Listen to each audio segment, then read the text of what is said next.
I discovered this one trick and I was able to raise my Tesla safety score back up to 100 within 10 miles. Stick around to the end of this video to find out exactly how you should drive to increase your Tesla safety score the fastest. Hello everybody, welcome back to Pro Tesla. We make videos helping you go from a Tesla owner to a Tesla expert. In my last video, I reminded all of you that getting a bad score is not the end of the world. Because your score is an average of all your time spent driving, you can simply go for a long, easy drive and increase your score. Now that advice was only partially true. I found this out shortly after my last video. Out of instinct, I stopped short at a yellow light. And I got a 5.7% hard braking on my driving for Monday. After trying for 2 whole days to get my score back up, that's when I learned something new. Your score is not an average of your total time spent driving, but an average of the time spent doing the activity in question. I simply drove around my neighborhood, spending as much time as I could braking. Ultimately, this looked like me taking off from a stop sign, getting up to speed as fast as I could, and then gently, ever so slightly, applying the brakes for as long as possible before I got to the next stop sign. This quickly doubled the amount of time I'd spent braking for the week, cutting my hard braking score in half. So what does this all mean? This means you need to decide what is hurting your safety score the most and spend your time improving that score. For example, my score was hurt due to hard braking, so I spent as much time as I could braking. Maybe you like to take sharp turns, so you should find an empty parking lot and just drive around in circles for as long as you can. Or perhaps you had a few close calls. Then you need to start planning a really long family road trip so that you can log those miles and get that score down.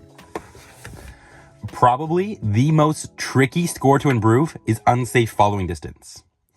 To get this one to improve, you have to A, be going over 50 miles an hour, and B, have a car actually in front of you.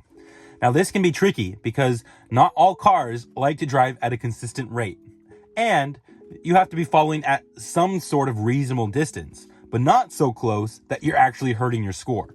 Which, as you make that gap bigger and bigger, you're more likely to have someone cut you off, just ruining all your effort. So how are you going to improve this score? What I have found to be the most effective strategy is to A, get on the road when it's low to light traffic, and B, just get behind a semi. Stay close enough that no one's going to want to cut in behind the semi, but far enough back that you're actually not hurting your score. This is perfect. Most semi drivers drive nice, steady rates. They don't speed up, they don't slow down, and you can just easily keep that distance at that sweet spot.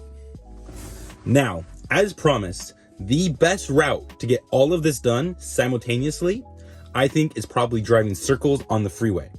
Let me explain. If you get on the freeway and you go 1 mile up, there's an exit. You get off, you turn around, and you come back up the freeway to where you started. Rinse and repeat. It's really that simple. This strategy is really great because for every 1 mile you drive, you get a full freeway exit, which you can spend just ages braking on.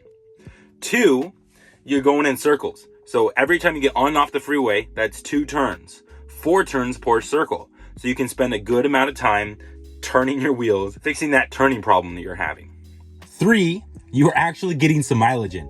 Unlike driving around the neighborhood, where you're not going to travel very far, doing this strategy actually gets you moving, and you're gonna log some miles doing this. Hopefully fixing that collision warning that you got earlier this week. And then number 4, this is probably the most tricky one to complete with this strategy, but if you time it right, you can slide right in behind that semi or some really steady driver and just keep that average follow distance at that sweet spot.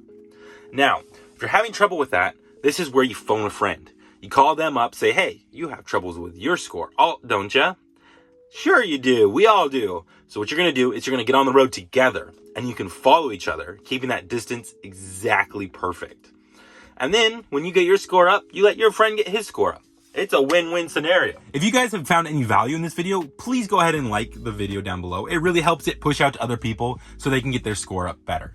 Now, if you don't wanna do that because you wanna keep this secret, go ahead and subscribe down below so that I can keep making content for you guys. Also, leave a comment in the description down below on how much you improved your score doing this.